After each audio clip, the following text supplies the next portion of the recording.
In tonight's breaking story, Joe Rogan just ruined Donald Trump's night with a surprise bomb. That's right. Once again, Joe Rogan continues to turn against Donald Trump. How's it going, everybody? Hunter Avalone here with Occupy Democrats. Welcome back to another video. Now, at this point, Donald Trump is unhinged. He's losing support left and right, and for very good reason. Here's what's happening, because it's happened before. Even I say to myself, you're a frickin' genius. The American public got lazy, and all of us forgot how fragile the American experiment is. We assumed that everyone felt the same about equality and found comfort in the rote little proclamations like the Pledge of Allegiance and the Star-Spangled Banner. But it was all a lie. This thing, a crude, boorish, deviant pedophile, aimed his remarkable sociopathic con at America's Cracker Barrel crowd, and it hit home like Aaron Judge. In the good old days, this doesn't happen because they used to treat them very, very rough.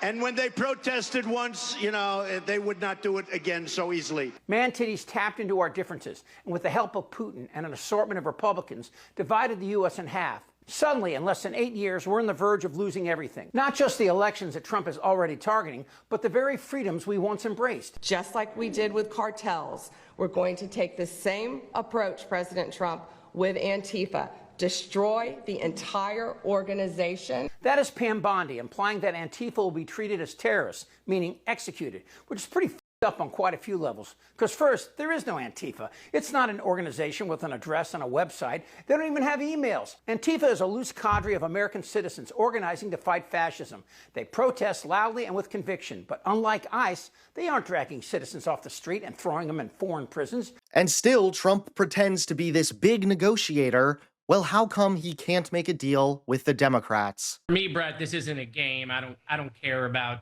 any of that. I mean, look, that's obviously the political calculations that both sides are gonna do.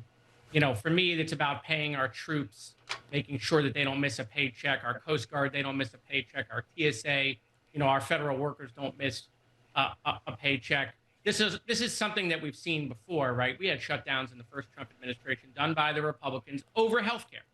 Was over Obamacare. And we are now in a shutdown again over healthcare. Listen, if the president can make a deal with Hamas, the guy who wrote The Art of the Deal can definitely make a deal with Democrats on healthcare. And so, look, I hope government reopens soon. I hope we get a deal on healthcare.